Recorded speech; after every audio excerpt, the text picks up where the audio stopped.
Hi friends, എല്ലാവർക്കും രാഖീസ് വണ്ടർലാൻഡിലേക്ക് സ്വാഗതം. ഇന്ന് നമുക്ക് വളരെ പെട്ടെന്ന് തന്നെ തയ്യാറാക്കി എടുക്കാൻ പറ്റിയ ഒരു കുക്കർ വെജിറ്റബിൾ ബിരിയാണിയുടെ റെസിപ്പിയാണ് ഞാൻ നിങ്ങളുമായിട്ട് ഷെയർ ചെയ്യാൻ പോകുന്നത്. അതിനായിട്ട് ഞാനിവിടെ 1 കപ്പ് ബസ്മതി അരി നന്നായിട്ട് കഴുകി ഒരു 20 മിനിറ്റ് കുറച്ച് വെള്ളത്തിലൊന്ന് സോക്ക് ചെയ്ത് വെക്കുന്നുണ്ട്. പിന്നെ വെജിറ്റബിൾസ് ആയിട്ട് ഞാനിവിടെ എടുത്തിരിക്കുന്നത് 2 medium size carrot, 1 medium size കിഴങ്ങ്, ഒരു 5-6 ബീൻസ്, പിന്നെ 1 കൈപ്പിടി ഗ്രീൻ പീസ്. നിങ്ങൾക്ക് വേണമെങ്കിൽ കോളിഫ്ലവറോ ക്യാപ്സിക്കമോ ഒക്കെ ഉപയോഗിക്കാം. പിന്നെ ഞാനിവിടെ കുറച്ച് പനീർ പീസസും അതുപോലെ തന്നെ കുറച്ച് കാഷ്യൂനട്ടും കിസ്മിസും ഒന്ന് ഫ്രൈ ചെയ്ത് വെച്ചിട്ടുണ്ട്. ഈ പനീർ പീസസ് തികച്ചും ഓപ്ഷനിലാണ്, നിങ്ങൾക്ക് വേണ്ടാന്നുണ്ടെങ്കിൽ ഒഴിവാക്കാം. ബിരിയാണി തയ്യാറാക്കാനായിട്ട് ഞാനിവിടെ ഒരു കുക്കർ എടുത്തിട്ടുണ്ട്. ഇതിലേക്ക് കുറച്ച് സൺഫ്ലവർ ഓയിൽ ഒഴിച്ചു കൊടുക്കാം. ഇനി ഇതിലേക്ക് കുറച്ച് നെയ്യും കൂടി ഒഴിച്ചു കൊടുക്കാം. നിങ്ങൾക്ക് വേണമെങ്കിൽ കംപ്ലീറ്റ് ആയിട്ടും ഇത് നെയ്യിൽ തന്നെ ഉണ്ടാക്കാം. ഇനി ഇതിലേക്ക് ഒരു 3 ഏലക്ക, 4 ഗ്രാമ്പു, ഒരു ചെറിയ കഷ്ണം പട്ട എന്നിവ ഇട്ട് കൊടുക്കാം. ഇനി ഇതിലേക്ക് 2 മീഡിയം സൈസ് സവാള നീളത്തിൽ അരിഞ്ഞതും 2 പച്ചമുളകും 1 ടേബിൾ സ്പൂൺ ഇഞ്ചി വെളുത്തുള്ളി ചതച്ചതും ഇട്ട് കൊടുക്കാം.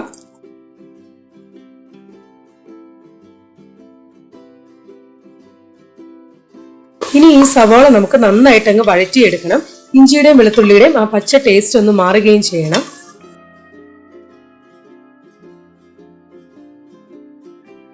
സവാള ചെറുതായിട്ട് വാടി വന്നിട്ടുണ്ട്. ഇനി ഇതിലേക്ക് ഒരു വലിയ തക്കാളി ചെറുതായിട്ട് അരിഞ്ഞത് ഇട്ട് കൊടുക്കാം.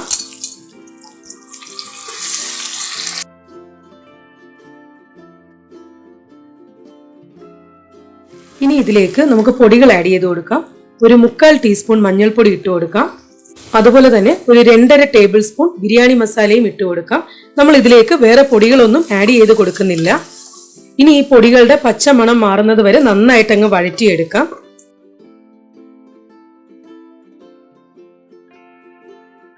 ഇനി ഞാൻ ഇതിലേക്ക് തൈരാണ് ആഡ് ചെയ്ത് കൊടുക്കുന്നത്. ഒരു 2 ടേബിൾ സ്പൂൺ അധികം പുളിയില്ലാത്ത തൈരാണ് ഒഴിച്ചു കൊടുക്കുന്നത്. പുളിയുള്ള തൈരാണെങ്കിൽ 1 ടേബിൾ സ്പൂൺ ഒഴിച്ചു കൊടുത്താൽ മതിയാകും. പിന്നെ നമ്മളിത് കുക്കറിൽ വെക്കുന്നത് കൊണ്ട് ഈ തക്കാളിയൊക്കെ നന്നായിട്ട് കുക്ക് ആയിക്കോളും. ഇനി നമുക്കിതിലേക്ക് കട്ട് ചെയ്ത് വെച്ചിരിക്കുന്ന വെജിറ്റബിൾസും അതുപോലെ തന്നെ പനീർ പീസസും ഇട്ട് കൊടുക്കാം.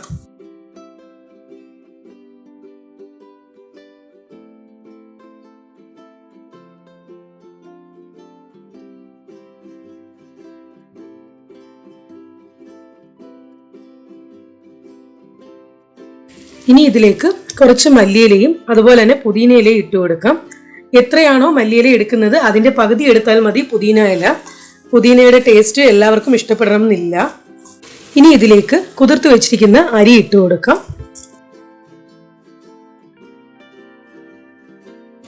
ഇനി ആവശ്യത്തിന് വെള്ളം ഒഴിച്ചു കൊടുക്കാം. 1 കപ്പ് അരിക്ക് 1.5 കപ്പ് വെള്ളം എന്നാണ് കണക്ക്. അതായത് നമ്മൾ എത്രയാണോ അരി എടുക്കുന്നത് അതിന്റെ 1/2 കപ്പ് കൂടുതലായിരിക്കണം വെള്ളം. കണ്ടല്ലോ, വെള്ളം നമ്മുടെ പച്ചക്കറിയുടെയും അരിയുടെയും ഒക്കെ അതേ ലെവലിൽ തന്നെയാണ് നിൽക്കുന്നത്. നമ്മൾ കുക്കറിൽ എപ്പോഴും ബിരിയാണി വെക്കുമ്പോൾ ശ്രദ്ധിക്കേണ്ട കാര്യം കുക്കിംഗ് ടൈമും അതുപോലെ തന്നെ നമ്മൾ ഒഴിക്കുന്ന വെള്ളവുമാണ്. ഇനി ആവശ്യത്തിന് ഉപ്പിട്ട് കൊടുക്കാം. വീണ്ടും എല്ലാം കൂടി നന്നായിട്ടൊന്ന് യോജിപ്പിച്ചു കൊടുക്കാം. ഇനി നമുക്ക് തീ മീഡിയം ഫ്ലെയിമിലിട്ട് നമുക്ക് ഈ കുക്കർ അങ്ങ് അടച്ചു കൊടുക്കാം. എന്നിട്ട് ഇതിൽ നിന്ന് ആവി വരുന്നത് വരെ നമുക്ക് വെയിറ്റ് ചെയ്യാം. ആവി വന്ന ശേഷം നമുക്ക് ഇതിലേക്ക് വെയിറ്റ് ഇട്ട് കൊടുക്കണം. സോ ആവി വരുന്നത് വരെ നമുക്ക് വെയിറ്റ് ചെയ്യാം. തീ മീഡിയം ഫ്ലെയിമിലായിരിക്കണം. അപ്പൊ കുക്കറിൽ നിന്ന് ആവി വരുന്നുണ്ട്. നിങ്ങൾക്ക് വീഡിയോയിൽ കാണാൻ പറ്റുന്നുണ്ടോ എന്ന് എനിക്ക് അറിയില്ല. സോ നമ്മൾ വെയിറ്റ് ഇട്ട് കൊടുത്തിട്ടുണ്ട്. ഇനി തീ മീഡിയം ഫ്ലെയിമിലും ലോ ഫ്ലെയിമിലും ഇടയിൽ വെച്ചിട്ട് 10 മിനിറ്റ് അല്ലെങ്കിൽ ആദ്യത്തെ വിസില് 10 മിനിറ്റിനുള്ളിൽ ആദ്യത്തെ വിസിൽ വരികയാണെങ്കിൽ അപ്പോൾ തീ ഓഫ് ചെയ്യുക. അല്ലെങ്കിൽ കറക്റ്റ് 10 മിനിറ്റ് ആകുമ്പോൾ തീ ഓഫ് ചെയ്യുക. കറക്റ്റ് 10 മിനിറ്റ് ആയപ്പോൾ തന്നെ ഞാൻ സ്റ്റൗ ഓഫ് ചെയ്തിട്ടിരുന്നു. അധികവും 10 മിനിറ്റിനുള്ളിൽ വിസിൽ വരില്ല. കാരണം നമ്മൾ തീ ലോ ഫ്ലെയിമിനും മീഡിയം ഫ്ലെയിമിനും ഇടയിലാണ് വെച്ചിരിക്കുന്നത്. സോ കറക്റ്റ് 10 മിനിറ്റ് ആയപ്പോൾ തന്നെ ഞാൻ സ്റ്റൗ ഓഫ് ചെയ്തിട്ടിരുന്നു. ഇനി ഇതിന്റെ പ്രഷർ കംപ്ലീറ്റ് പോയതിനു ശേഷം നമുക്കിത് ഓപ്പൺ ചെയ്ത് നോക്കാം. ഒരു 10-15 മിനിറ്റ് കഴിഞ്ഞിട്ടുണ്ട്. നമുക്ക് ഈ കുക്കർ ഒന്ന് ഓപ്പൺ ചെയ്ത് നോക്കാം. യെസ്, അപ്പോൾ നമ്മുടെ വെജിറ്റബിൾ കുക്കർ ബിരിയാണി ഇതാ റെഡി ആയിട്ടുണ്ട്. ഇപ്പോൾ നിങ്ങൾക്കിത് കാണുമ്പോൾ കുഴഞ്ഞിരിക്കുന്ന പോലെ തോന്നും. പക്ഷെ അത് കുഴഞ്ഞതല്ല, ചൂടുള്ളത് കൊണ്ട് അങ്ങനെ തോന്നുന്നതാണ്. സോ വളരെ സിമ്പിൾ ആയിട്ട് തയ്യാറാക്കി എടുക്കാൻ പറ്റിയ കുക്കർ വെജിറ്റബിൾ ബിരിയാണിയാണ്. എല്ലാവരും ഒന്ന് ട്രൈ ചെയ്ത് നോക്കുക. വീഡിയോ ഇഷ്ടപ്പെട്ടാൽ ലൈക്ക് ചെയ്യുക, ഷെയർ ചെയ്യുക.